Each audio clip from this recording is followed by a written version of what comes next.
So guys, the Bioshock Collection is nearly upon us, and in honor of it releasing very soon, I'm going to be playing through all the Bioshock games, every single one of them. I love the Bioshock series so much. It is one of my favorite shooters ever, as well as you could argue it's a damn good survival horror experience as well. Bioshock Infinite less so. But no, I love all of the Bioshock games. You know, the second one is debatable. We'll get to that when we get to that, though. So you know what? Let's get right into it. So sadly, my stupid dumb brother, he couldn't come down and record with me because you know he has a life of his own. He has work and stuff. So whatever. I'll see if I can get him by someday, so that he can record the Bioshock games with me. You guys are stuck with me for now. So we are actually playing this on the PC. They told me. We are also playing this with an Xbox controller because the, just, you know, freeing up my hands a little bit. Also, the, like, sensitivity on the PC version always feels off. It's hard to explain. I know you can change the sensitivity and everything, but it never feels right.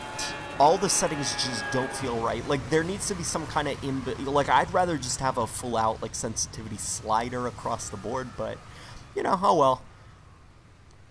So, damn, I'm excited to get into this. And do not worry, if you guys have never played this game before, we're not going to be talking about spoilers here, which, by the way, if you haven't, shame on you. You should probably go play this game. So I'm actually a little bit worried about playing the PC port, because the PC port isn't great. It has a few lighting issues that I ran into during a test run, but damn, I remember this game looking incredible when I first played it. I mean, still to this day, I could argue the water in a few areas actually still holds up. Oh man, okay, we're here at the surface, so, you know, arguably, I keep saying arguably, I gotta stop doing that. It's the sadness of talking to myself, recording this by myself. I don't have anybody with me. It's hard, I tell you. Yeah, but, okay, so here's the thing. A lot of people say that, like, you know, video games they're just stupid toys for kids. If I were to point any video game in particular towards one of those people, like, just say, you know, hey, go convince that person, I would choose Bioshock. Like, obviously there are other video games, alright? That's not really fair because there are other very pretty games, but, like, the themes of Bioshock and, like, just all of the different, like, things that it presents to the player and its commentary on the way that we play games, it's incredible.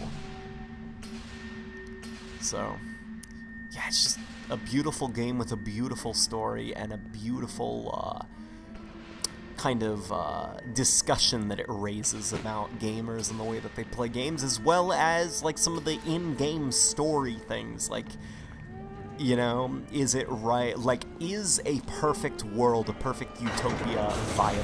Can we achieve that as human beings? And, you know, kind of like the scary thing of taking science too far in some areas. It's a good game, and I'm excited. I'd love to see this game, like, remade in a new engine. Because, okay, let's talk a little bit about the Bioshock Collection. I'm confused. Is it the first two Bioshock games remade in the Bioshock Infinite engine, or is it just, like, they touched up the console versions of it? Because I know that the 360, or not the 360, the PC is getting the Bioshock and Bioshock 2 remasters, so I can only assume that it's like they went into the code of the first game and like touched everything up. No, says the man in Moscow. That would actually be great, because the Bioshock port for PC does need a lot of work. You're actually going to notice a lot of lighting bugs. Instead, oh, you know what? I forgot to turn on subtitles for those of you who just want to listen to the story. So, here, let's do that. Chose something different. I chose the impossible. I feel like it didn't save. I chose Rapture. Yeah, here, let's try that again. I don't think it saved for us. No, it did. All right. Here's that beautiful 2008 squid. Where the scientist would not be bound by petty morality, where the great would not be constrained by the small. with the sweat it's still a good-looking game. I mean, obviously, certain, of your city. you know, models and textures are not holding up quite as well, but it's like, this is one of the, like, this game in particular really kind of showcases my argument that graphics are only part of the equation. You need a damn good art style. Because this game, technically it doesn't look very good. Like, if you look at the tech behind it, you know, compared to most modern games, but the art helps it survive. The art helps it look incredible still to this day.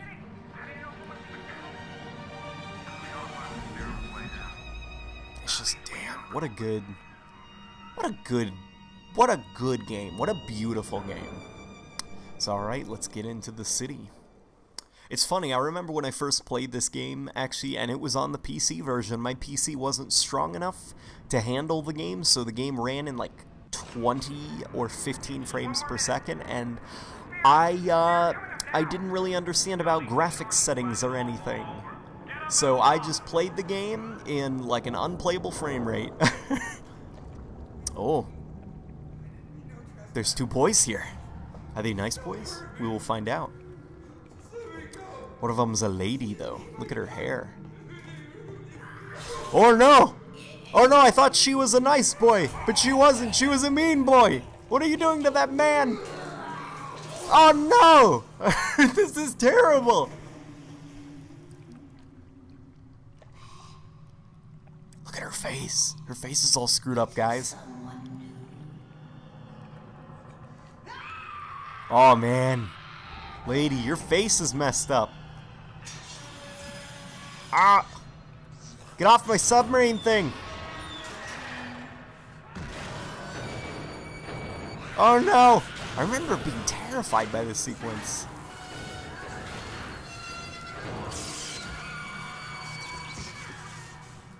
I guess she couldn't get in. So, yeah, no, but what's actually really cool about the splicers is I read somewhere that part of the inspiration for the art of the splicers was like, now, I might be completely misremembering this, but it was like World War I chemical weapon, like, burn victims or something. It was either that or just World War I, like, victims of gunshots, and, like, you know, just like soldiers that you'd see in, like, the little medical bays and stuff. So the splicers in this game look quite screwed up. In like a poetic way, if that makes sense. The Bioshock 2 splicers look stupid. They look like generic video game zombies, in my opinion. I really don't like Bioshock 2 too much. I'll wrap you in a sheet.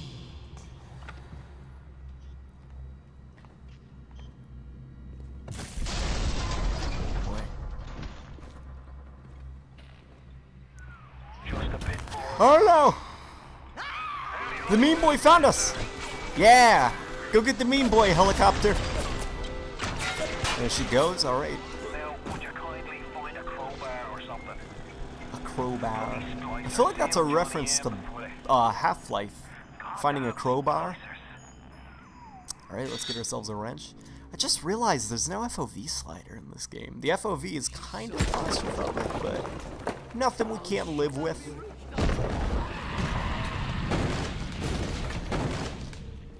I remember being so scared because I heard him up there swinging his wrench around when I was, oh man, when this game first came out, and I was so terrified because I was like, I'm gonna fight that thing in, aren't I? Okay, here, let's see if we can flip this guy over. Come on. Come on, buddy. Work with me. Nope, he's not flipping over. This is actually one of my favorite games in Bioshock 1 is paint him like jelly, because you can see the blood. It just kind of looks like jelly coming out of him. And when you whack him, see, it spreads across his body. So I like to paint the corpses with jelly to see how far I can get before the game's just like, okay, no more. That's all the jelly you can spray across them. Plasmids open, alright. A mysterious needle, Let's stick this into my arm, I think. A rusty needle. Sounds good. Oh! I don't like it. Still to this day, I hate I hate that he just shoves it into his arm, and then you see his, like, bones dislocating on his hand and, like, cracking and stuff. Oh, I hate that. Like, don't, dude, that's so bad for your arm. Like, it's gonna, like, tear right into the muscle and stuff. You might, like, even tear, like, rip through some muscle. Like, don't just shove it in there. Look for a vein and just gently slide it in. So the splicers, something interesting that I was thinking about is if I were to remake this game, like remake it from the ground up with new mechanics and everything, one of the first things I would actually introduce is some kind of dialogue system, because the splicers are clearly like mentally unhinged, they're unstable, and so maybe there are certain situations where you can actually like manipulate them to get out of a combat situation, like you're surrounded by splicers and they're all crazy and stuff, and like, you know, talking, you can open up a dialogue system and, you know, kind of like talk to them like a child, trying to calm them down and stuff, you know, or manipulating them. Maybe they think you're somebody else or something because they're crazy, and you can try to convince them you're not, and I don't know, just like something where there are certain combat situations where you can defuse the situation. I don't know, stuff like that. I know he'll be an angel soon. Oh, an angel. I'll be an angel soon. You mean a dead person? I thought you were an innocent little child. But, you know, alright. Let's get up. Well, let's get going. So now we have plasmids, and plasmids are so goddamn cool. I mean, the sticking a needle into your arm part isn't cool, but... Oh no! I remember this part being really cool as well, because it's like... The water in this game looked really good at the time. I mean, obviously now there are a few, you know, it's showing its age a little bit, but I could argue that certain particle effects, like, you know, that looks pretty good. I don't know. You know, the water kind of coming down the stairs, it's a little bit iffy, but...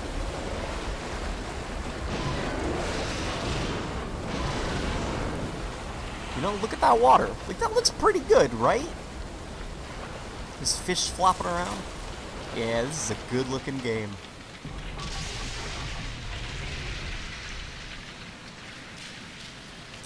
Alright, let's go.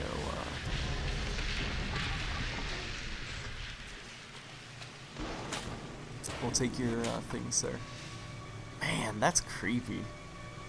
I feel like, okay, so this corpse is like decomposing, right? And there's water spraying on him and everything, and you know, it's relatively deep, the water here. Like, a corpse that's been decomposing while having water poured all over him, wouldn't he be more melty looking? Oh, there's a splicer. So this is basically the combat for Bioshock 1. You want to zap the splicers, and then you want to hit them with your wrench. Because it stuns them, and then it opens them up for like an insta-kill. A trip to fresh air. Hate that animation so goddamn much. But alright, let's get up there. I'm sorry. I won't do it again. No, please, don't do it.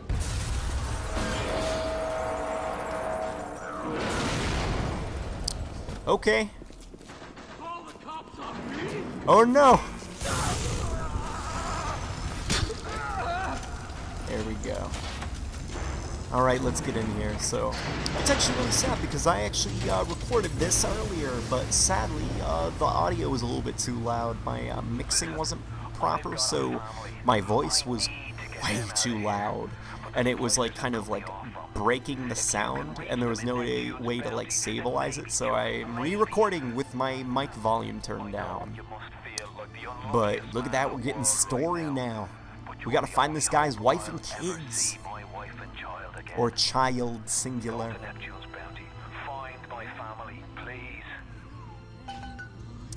Alright.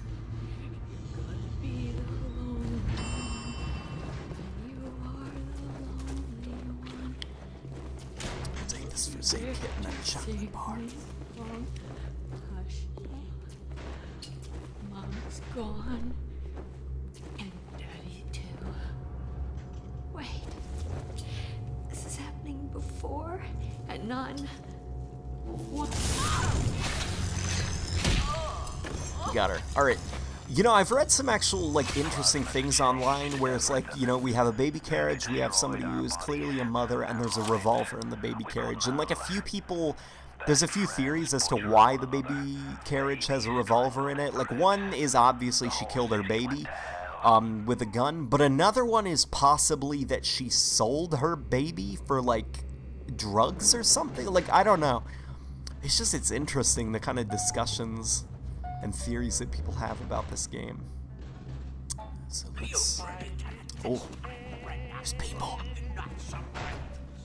Oh, hello. I'll do what I want. It's my Adam. I earned it. What? Okay. Man, that guy, his, Ollie, awareness of his surroundings wasn't really great, was it? Someone fired a handgun at him and he was like, I want to break into this door here. Come here. There you go. Where'd her revolver? There it is. Revolver kind of bounced off into oblivion.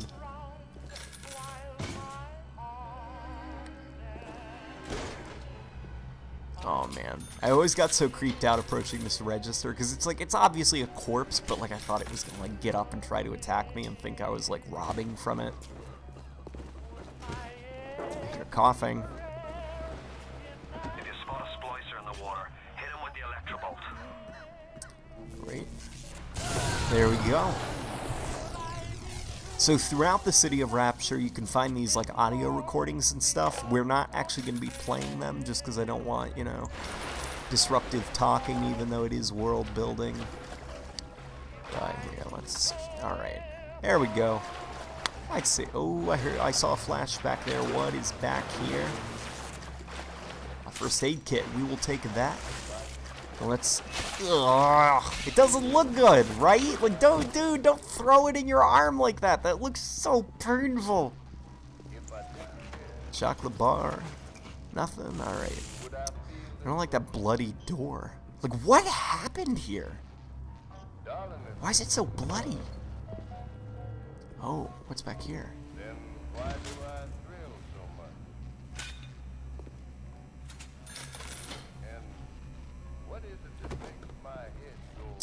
Alright, let's get going.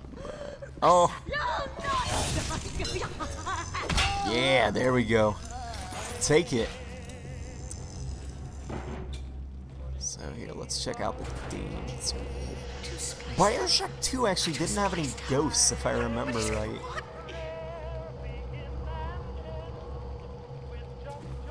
Yeah, I don't remember Bioshock 2 having too many ghosts, if any ghosts. It's probably because Bioshock 2 isn't that great, but that's just my opinion. I know people do actually like Bioshock 2. I just can't really see why. It's like Bioshock 1, but like less creative and less interesting. So, oh no! So what's interesting is this guy will actually say every once in a while, like, what are you gonna do? Call the cops on me? Like, so it's like, let's come over here. We're in the ladies' room. And there's a guy hiding in one of the stalls, and then he comes out and says, what are you gonna do, call the cops on me? So it's like an interesting thing. You get the idea that maybe this guy was like a perv or something before he became like an insane splicer. So it's like, you know, there are interesting stories that are told throughout this game with the splicer placement and everything, and it's good storytelling. Would you kindly lower that weapon for a minute? You think that's a child down there? Don't be fooled. She's a little sister now. Somebody So, you know, one thing is the art of Bioshock 2 I don't think is very good or anything, just because it's quite generic, but the little sisters, I don't mind the look of them in Bioshock 2. Those little sisters, They're not quite as creepy as these ones, but yeah, they look fine. Rapture turning. Everybody wants it. Everybody needs it. Oh, she's drinking the blood she was sucking. That's gross. Little girl, look out! Look at the way he, like, did the little hop before he hit her. Oh, dude, you are screwed! You angered the big daddy.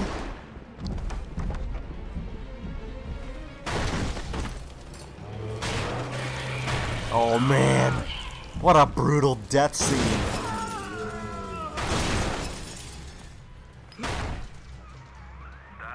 Gosh. Even, like, obviously I played, like, violent games before this came out and stuff, and so I was pretty used to that, but even then I was like, oh man, that's a little bit, it's a little bit much. So here, let's... Oh, you could actually go in here, what? Okay, hang on, guys, this is something I've never actually done before. I didn't actually know you could come in here. Oh man, the corpse has bullets and dollars. Is there anything else in here?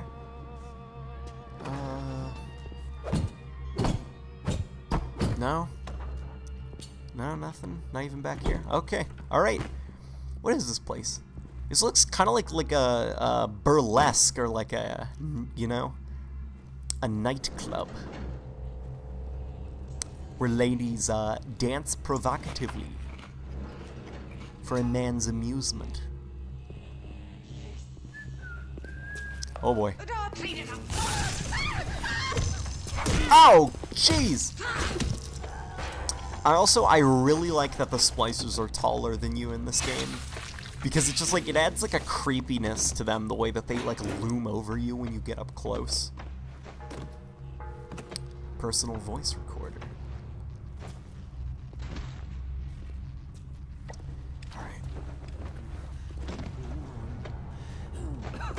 Whoa, boy. Whoa! He threw the trash can at me. There we go. Yeah, the splicers are great villains.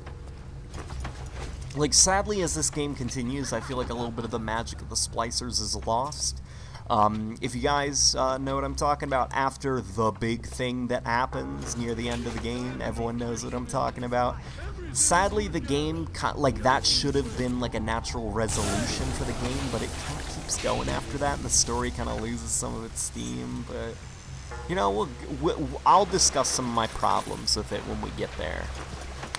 But I really like that, like, this game allowed you to interact with the water and use it as a mechanic to fight enemies, like zapping the water and stuff. Because not a lot of games before this actually let you do that. Like, as far as I can remember, I might be completely wrong and I just played all the wrong video games, but Old Tom Whiskey. Oh man, we're drunk. This guy can't hold his whiskey. Okay. He was drunk for about 5 seconds. Alright, let's get going. Oh. Security alert in progress.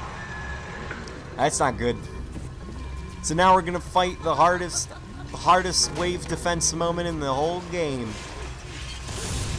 And that was sarcasm, because all you have to do is zap the water. Every once in a while, yep, there we go, right on cue. Every once in a while, one will try to sneak up on you. All you have to do is zap them, then whack them. So watch, we're waiting for 2 more. Here they come. Oh no, okay, alright, there we go.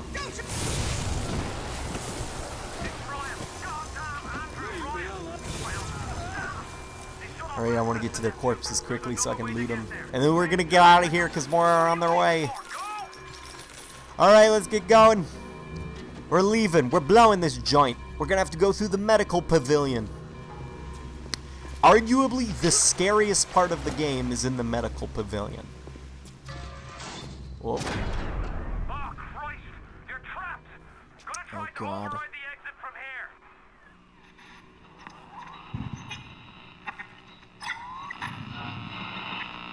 So tell me, friend, which one of the bitches sent to you? The KGB wolf or the CIA jet? Actually, none of those bitches sent me. It was actually my subscribers. They wanted me to play through all the Bioshock games. And Anne Ryan isn't a giddy socialite who could be slapped around by government muscle. And with that, farewell, or das Ladanya, whichever. So he said goodbye in Russian. До свидания. Oh no.